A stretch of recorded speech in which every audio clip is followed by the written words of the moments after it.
Welcome to the Fire Family Collective podcast, the show dedicated to supporting the unsung heroes of the fire service, the wives, partners, and families who hold down the fort while their firefighters serve.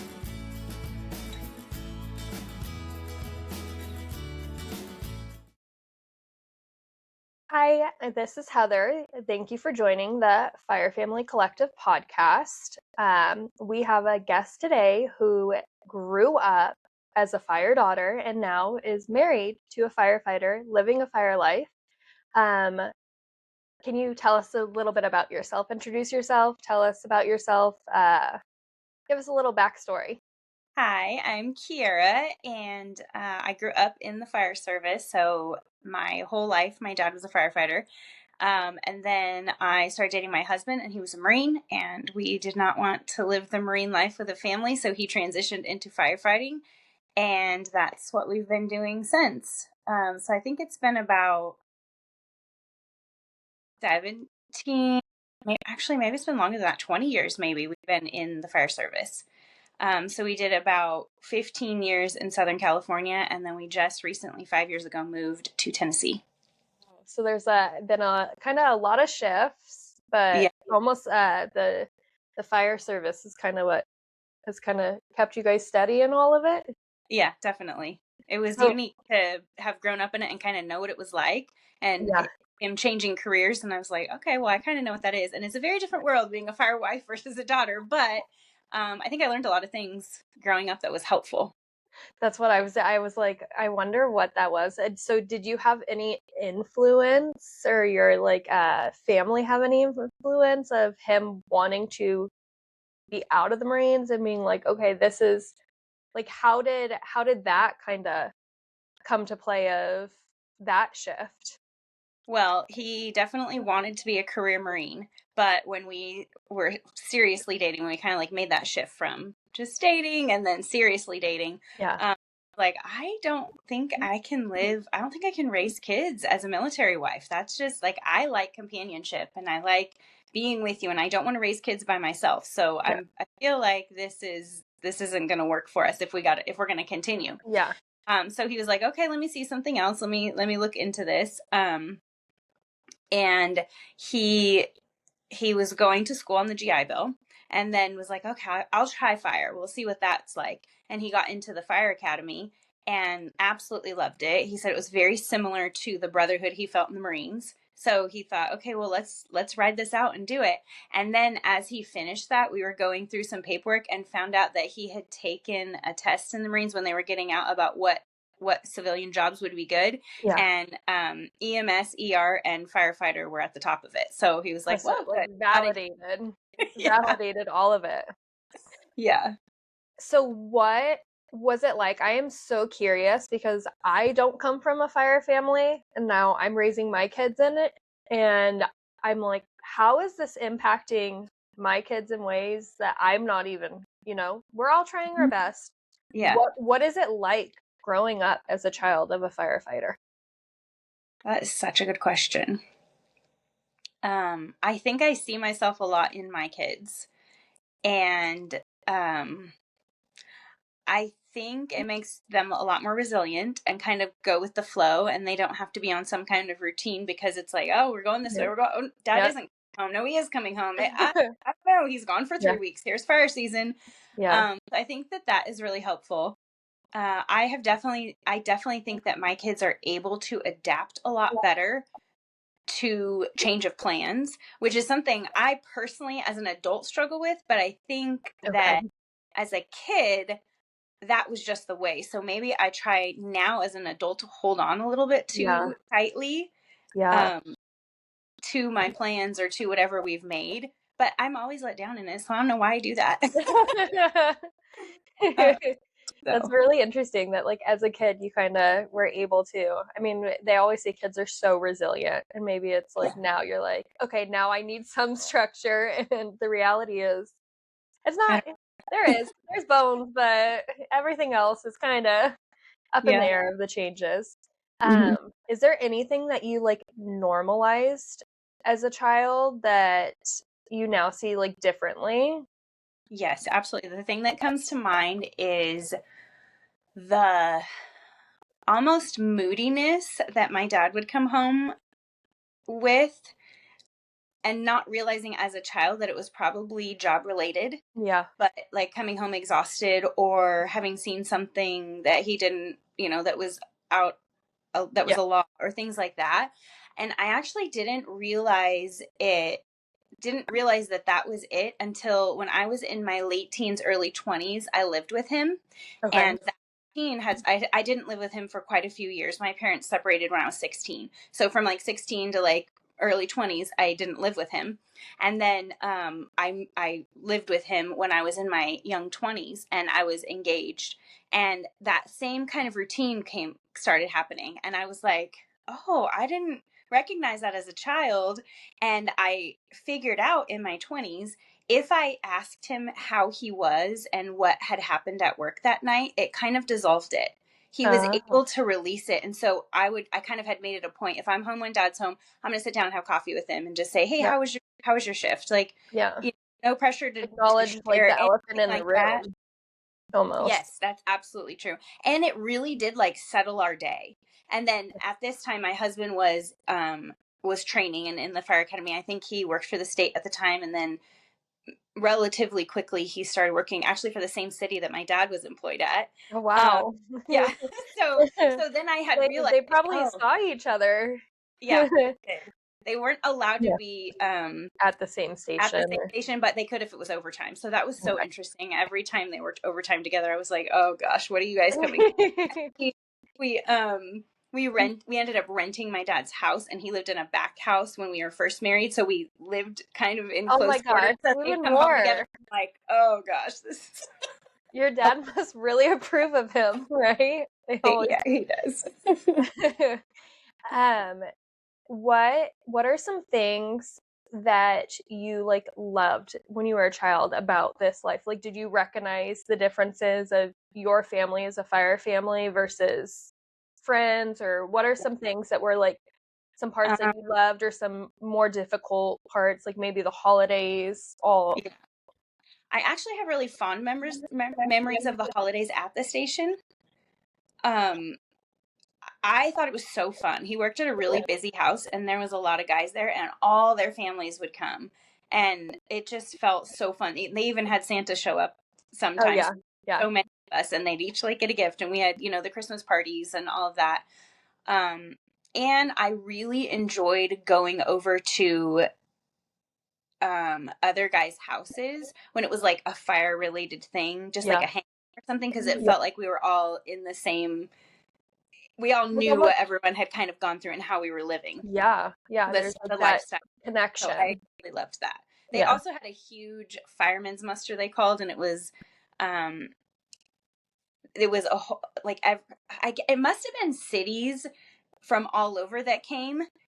And for whatever reason, my dad's city hosted it, and they did all kinds of competitions versus each city. Oh, it's really neat, and we loved it. Like one of the highlights of our summer, they'd like get all the kids wet with a fire hose, and then they had like competitions, kind of like tug of war, but with a fire hose, where they had to like push the team back with the power of it, just stuff like that. Just I think everyone coming together and doing things was relatable to other people. Yeah, that's nice I think it's super important to have kind of that connection. So we kind of touched on this. You didn't really expect you'd be marrying a firefighter, or what? Like when you're growing up, you're like, I want this life. You're like, keep me away from it, and then you ended up back in it. I don't think I necessarily didn't said in my head I don't want to marry a firefighter. But looking back, I'm like, this is so bizarre. But also kind of makes sense because you follow what you're comfortable with. And learn. I can't even imagine being married to somebody that works 9 to 5. My husband got hurt a couple of times and had to do a 40-hour, and I was just like, this is so stressful. I can't do this. I can't have dinner ready. I can't have the house ready all the time. I can't. Too much. And he was like, I'm not expecting that. I was like, I do. It feels like that's what a 9 to 5 wife is supposed to do. Yeah, my husband, he was on a light duty once and he had to do where he was working the 40-hour week and going. And I was like, I don't like this.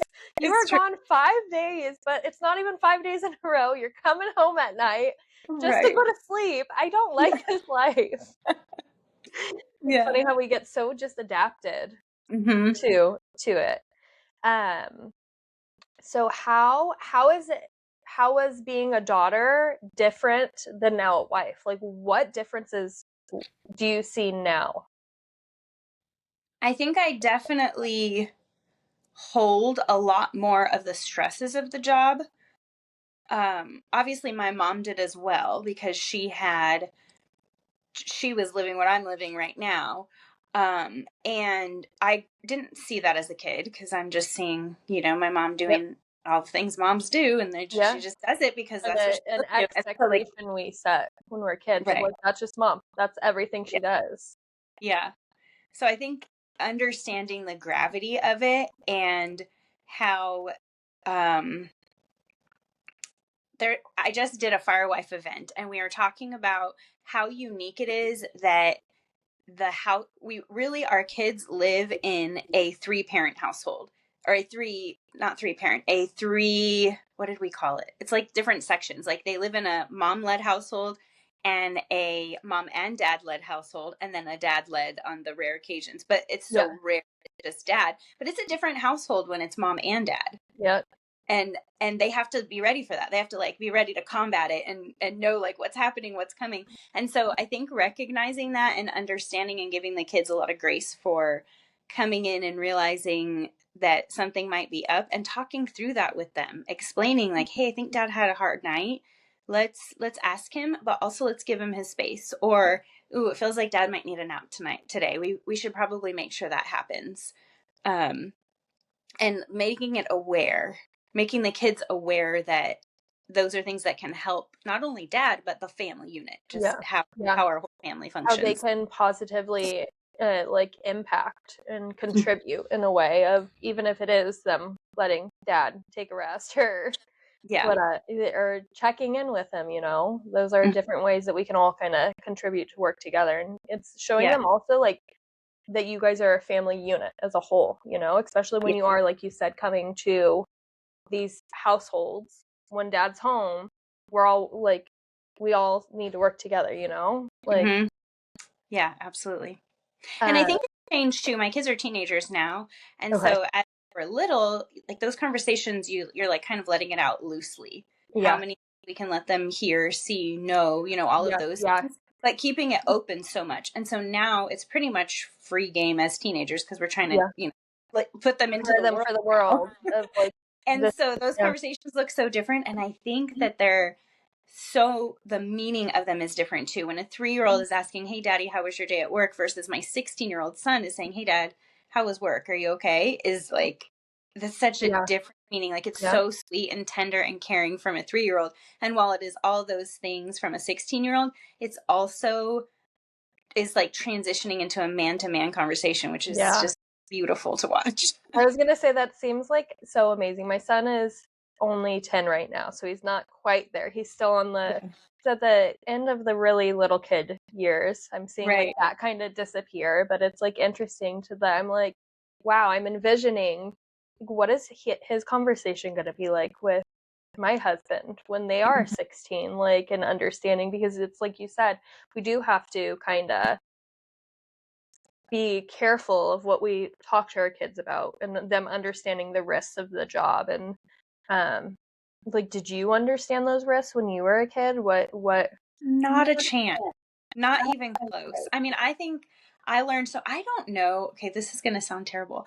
I don't think I recognized or knew that they went on medical aids as often as they do.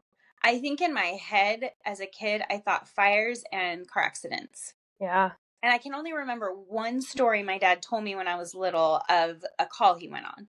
But I don't think I mean, maybe he did and the other ones didn't stick, Yeah. but it was a car accident. And so I think in my mind, those are the things they did. And then when my husband's going to be an EMT and I'm like, well, this is a lot of medical. And we'd like go through, Yeah. we went through flashcards after flashcards. Yep. So Yeah. hours upon hours. And Yeah. I was like, Yeah. I had no idea my dad knows all this stuff. It was kind of like a reality hit you in the face Yeah. moment of like a different understanding, different perspective and view of your dad. Yeah, I think that's similar too for civilians. I don't think they understand No. how much firefighters do. I think most of them just think, because I know I've heard a lot of people are like, well, I called 911 and firefighters showed up. And we're like, yeah, but that's our world. We live in that all the time. You don't understand. Every single 911 call is fire also. I think that a lot of civilians think that too. So maybe I kind of had a civilian mindset as a kid. Yeah, that's interesting. That's so interesting because I mean, I have conversations with like my really close friends, and a lot of them are not fire wives. Ironically, their husbands do other jobs where they are gone for days, so they have that kind of similarity where they're home. They don't understand, and I like there's times where they'll call me. We homeschool. And so, like, they also homeschool, and they're like, hey, do you want to meet up and do it? And I'm like, no, my husband just got off work for 72. He is exhausted. We're going to do family time. Like, we're prioritizing. And they totally get it. But it's, like, interesting because it's, like, it's almost like teaching them that it's more than just the fires, the once in a while fires. That's so true. Something you just said made me think back to one of the other questions you asked about what I can't remember how you phrased it, but I think you said, what did I learn as a kid and how's it affected my family now? And one specific thing is that we knew we wanted to homeschool, because I'm thinking like we have a specific on how we want our family to look and like the time we want, and the amount of time that our kids would have to spend at school and not get to see him. If he's home for 24 hours, they're going to get a few hours in the evening and then he's back to work. And we were just like, we want way more time than that. So for him, so kind of moving into homeschooling, it was like, that's so great. He can jump in school with me if we've got the capacity, or if he's just been gone, we can throw school out the window that day and be like, no, it's a daddy day and we'll catch up on Saturday. Or we'll, I mean, there's been so many times where he was stuck at the station. All the guys were out on fires and he was just covering at station. So we just go and have a whole homeschool day at the station because we just didn't see him for weeks or however much, whatever the holding pattern was at that time, and just bring all our schoolwork. And here we are. And then they have like 5 different teachers, which was so cool. Somebody's got a passion about something. It's nice to have that break. And also it seems like sometimes they get so burnt out of listening to us that it's good for them to have a different teacher for the day. It's very true. And my coworker's super hot, so breaking the HR rules over here. Was there, so I know that you were saying that you kind of didn't see, like, you're living kind of what your mom was going through and you're seeing it now. Was there a moment that you're like, I finally understand my mom, like that? Because you talked about how like the flashcards with your dad where you're like, oh wow, my dad knows it. Was there a moment where you're like, oh, I get my mom? I think so. I don't remember if there's an exact moment, but I did just text her last week and I was like, how did you keep up on everything? How am I clean my baseboards? Like, where is it? I'm like running teenagers all over the place right now. And that's our life right now. Uber. Right. And I'm like, Mom, I'm looking at my house and I'm keeping up with like getting the floors done in the bathrooms, and the kids obviously help. But I'm like, how long has it been since I've cleaned under that dresser or couch or like how do you do this? And she was like, I don't know. I don't think I figured it out until you guys were gone. And then I was like, oh, I should probably clean those cobwebs, because you just do what you can and then you give yourself grace in the other times. Yeah. And I'm like, okay. All right, maybe that's what I gotta do. What are some things that maybe you're intentionally doing differently than what you grew up? Like, were you homeschooled? Is that something maybe you're intentionally like bringing? What are some intentional changes? I was not homeschooled. I feel like the homeschool culture when we were growing up was so different. And my mom ran her own business. Okay. Well, it was kind of a family business. We all kind of ran it, my dad included. And I don't see the time that she would have had the time for it. So that's definitely a huge change in that. I'm trying to think of what other things. We had the capacity for me to be able to stay home And I don't know if they did or not at that. I don't know if they did or not at that time. So I think that was significantly more helpful because we didn't, we still living in Southern California on one income is a really big, is really difficult. Yeah. So we still had a lot of cuts that we had to make and not be like, we didn't have to have the newest cars or those things just so that we could make it work. So I think that was slightly different because she did run her own business from inside our house. So she was there, but we knew she had to work and that was just what she had to do. So I think that was different, but I don't necessarily think that was because of how I grew up. It's just that I think my life just laid out a little bit different than her for how they set it up. Are there any like traditions that you're like, we are doing this? Like we're keeping this? Yes, I loved when we would get up early before my dad went to work for Christmas. That was like I loved getting up at 4 a.m. and getting to do Christmas, which probably I should ask my kids if they like that. You're like, I loved it. Yeah, so that's what we do sometimes. Yeah. And I actually really like the flexibility of not having to celebrate holidays on the actual day because we don't really need to. So it feels a little bit more freeing. Like birthdays, if dad's not home for your birthday, then it's okay. We could do it the next day or the day after or whatever is a little bit more convenient. And I actually think that has really helped. Maybe it's because I had to be used to that too growing up. And, but I wonder if that has helped my kids be flexible in other areas too. I don't know that I'll know that until they're 40 and, and reflecting back. But I do think that has probably been a significant, I had already kind of had the background of that. So it was easy to transition to that. Yeah. It's not something that like you had these expectations from childhood of having to do the holidays on those days, and now it's shifted. It's something that you kind of continued. What strengths have you gotten from all of this, from being what do you think has strengthened you through all of this into life?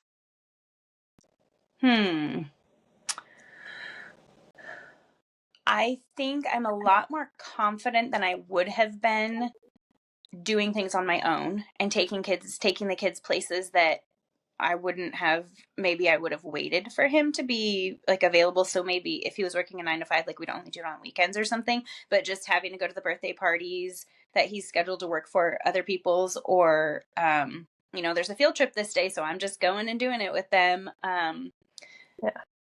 Or even like, well, he's not here, so we're just going to go on a road trip. You're almost like that independence and like knowing, like being empowered to do it yourself. Yeah, so you can do it yourself. Yeah, absolutely. Even if it's not ideal. Obviously, you want him there for all of it, but yes. When our family unit's complete, it's when it's ideal. I do think that I'm probably a little bit more confident in my parenting because of it too, because I don't have another choice. Like I just have to parent without him for days on end. And I was really hesitant. I didn't want to use we have to call your dad. Yeah. There was a handful of times as they were growing up and getting, going having more attitude and stuff like that. There were a handful of times that I've used that. And I think it was necessary. And I think it really did stand out to the kids. But in the other times, I do remember calling him and being like, I just need strength right now. I'm gonna push through this 3-year-old tantrum. This needs strength. And he's like, all right, you got this. Like, and then I need a cheerleader right now. Yeah, exactly. Yeah. So I didn't have the option of wait till your dad gets home. So I want to hear all about your whole shift from California to Tennessee. What made you there? What led you there? What was that kind of shift? That could get long-winded. So I'll try to make it concise. And then if you want details on it, you might even need to do a whole separate one for that because I could get so many details of it. Yeah, we could probably schedule a separate one, but I want to hear a little bit at least now. Okay. Let's hear a teaser. Okay. All right, sounds great. So we were in kind of the height of 2020 and just he was working so much. Anytime a crew had to go off, be quarantined, he had to work. Obviously, most of the people I think listening are California fire wives, so they understand what that was like. And it was grueling. It was so much. And he ended up getting shingles in the optical nerve from stress. So he went blind. And we were like, what is this? That's a whole story of how we like got to the point of figuring out what that was. But he came home from work with eye pain, and then 12 hours later he couldn't see. So that must have been so scary. Intense. We realized it was from stress, and so we like he was obviously off work for that. So he was off for 3 months, which is the longest he'd ever been off, and he couldn't do 40-hour or anything. He just he literally sat on the couch in a corner with an eye mask on so that the other eye didn't open, because as they were tracking, it was really, really painful. And his ears were sensitive, so the kids yelling, the kids screaming was a lot. And we were just like, okay, so do we need a career change? What is this? We don't know if your eyesight's coming back. We're not sure what's going on. That must have been so like mentally and emotionally draining as a whole and as a family unit. Like not like on him obviously a ton too, but then like that family dynamic that surrounds him too, of like what is going on. And it must have been so scary. It was incredibly scared. And my I think my son was 10. And I hadn't worked since he was born. So I'm like, do I need to come up with a career? Is this what's going to happen? What do I do after not working for 10 years now? And, so it was intense. So with a lot of prayer and a lot of people coming over and serving our family, I mean, his whole crew came and did the lawns once a week, every single week, and did it.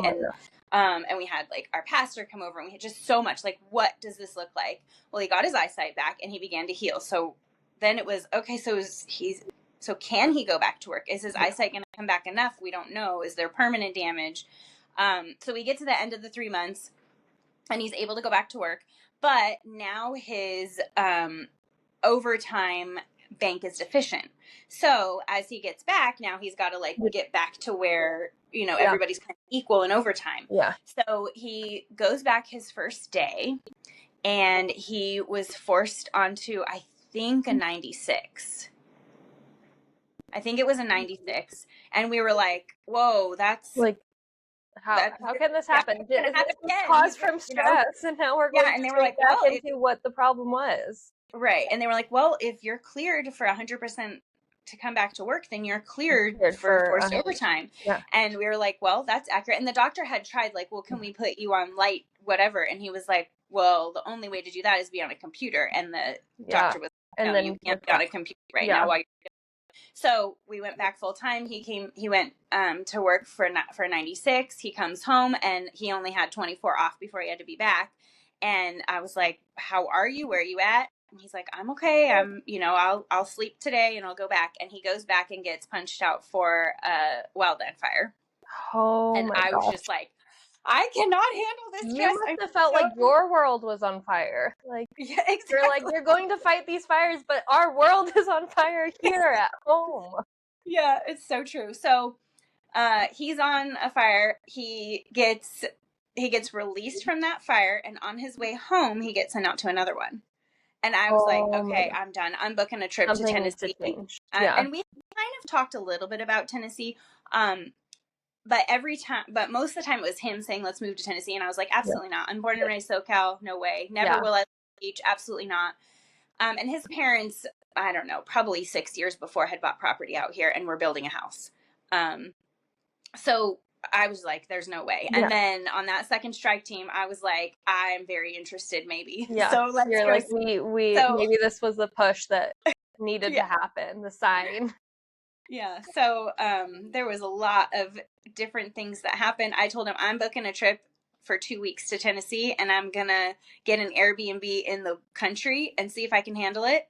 And I would really love if you're there with me, but if you can't, that's fine. We ended up shrinking it down. I think we ended up doing 10 days, but he was able to come and we spent 5 of them on our own, just he and I. And then my mom met us here with the kids and we spent a few days and then came home and tried to think about what it would be. It was just a major change with giving up, like stopping his retirement, just so many things that we had to think through and pray through and make sure that we were that we were making the right choice. Yeah. And then ultimately, so that was in September is when we made our trip, and then we decided and sold our house and drove out of California on December 31st. Oh, So it was a wow. whirlwind. Like the last day of the year, you're like, Yeah. okay. Yeah. And then New we year, arrived new you. in Tennessee 6 days later into a snowstorm, and I was like, I hate this place. Back. I'm never gonna. Wrong choice. You're like, I told you I would back. that. It's so funny. So. Let's go through. So, I have some like questions of like, what would you tell a brand new firewife? What's something you would tell her, or what's something that she should know from coming from the fire daughter that's now a firewife? I think I would tell her not to take stuff personally. That the exhaustion and the mental load that they're carrying and how they come home, whatever attitude or whatever they have and that they're bringing home is not personally for her, against her or her kids or how she's running her home, that it's just the safe place that he comes home to and he can just let all of that out. Let it out, yeah. But in the same breath, to have open communication where you guys are talking about that and making sure that you talk through it, and that we have this thing my husband says is he hangs his helmet. And so he'll come in and he's like mentally as he's driving home, he's taking off work brain and putting on home brain and doing that. And then he comes home and he just hangs his helmet on a literal hook. And he's like, okay, like that is there. And now I'm walking into the family and I'm like making that transition. And sometimes it's not that easy. And he's like, hey, I'm going to just sit in a parking lot for 30 minutes in the car. Yeah.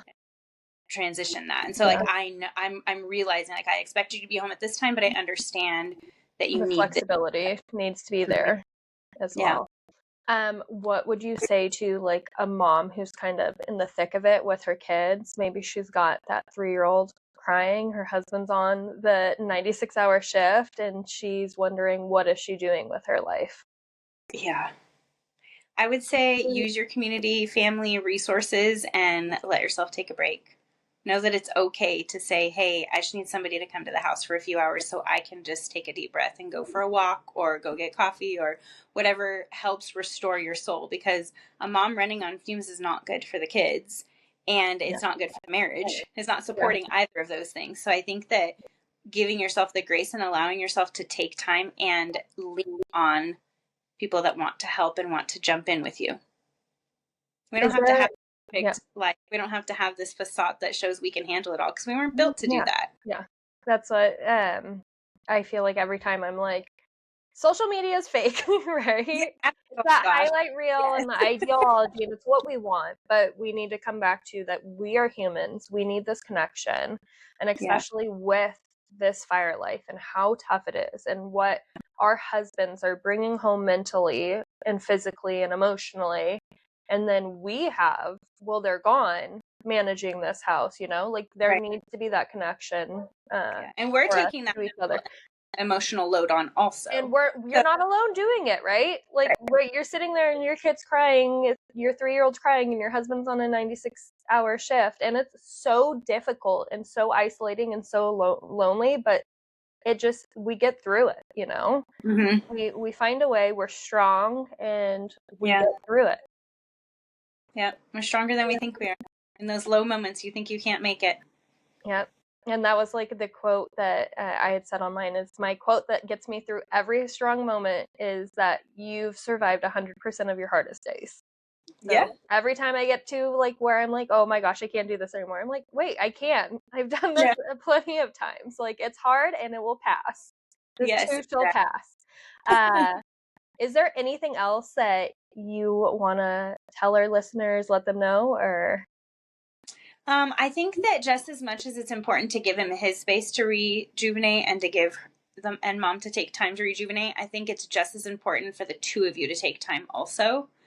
My husband and I are super passionate about first responder and firefighter and military marriages and pouring into them and like investing and helping them through those times. And I think the biggest thing is you get stuck in this rut of like, you're taking it personally, you're not able to talk it through, and then it just builds and builds and builds to where you don't take the time to have the conversations because you have a lot of hurt that you haven't expressed, and the expectations that you expect each other to do. And when there isn't time for that, or even time for that connection with each other, you can't get past those. It's just not possible to do it when life just keeps pouring more on you. So I think it's just as important as being able to take time individually, where whatever it is, if it's 30 minutes on your drive home or it's an hour coffee break while he's working, it's also so important to pour into your marriage, because that's the foundation of how this all works. And if that crumbles, this doesn't work. Yep, that is so true. Is there any resources that you would recommend? Oh my gosh, your favorite book or someone? Okay, so I love the book Fully Involved by Minda Oz. Okay. That's huge. I just did a Firewife event last year. I put it on for Firewives in Middle Tennessee, and she came and spoke at it, and and I've read her. I mean, I've recommended her book for so long to people. She also just wrote one about retirement. So if there's is that like specific fire? I haven't heard of that book. Okay. Yeah, specifically for fire. So she grew up in the fire world, and specifically for fire.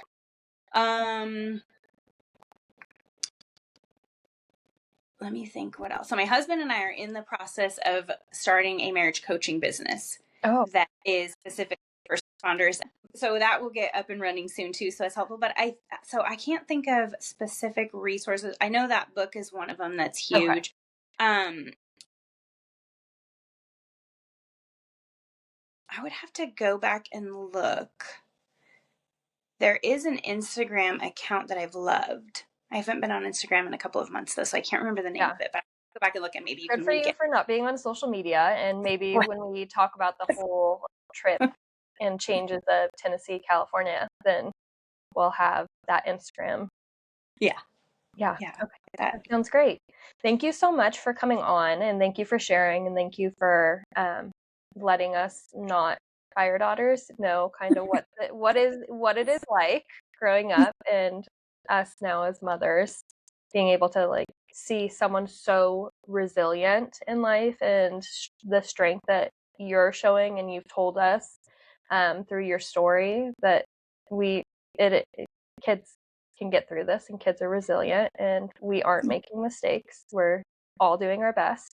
And thank you to our listeners for listening. I hope everyone has a great day, and we will have Kierra back on soon. Thanks for having me. Thanks.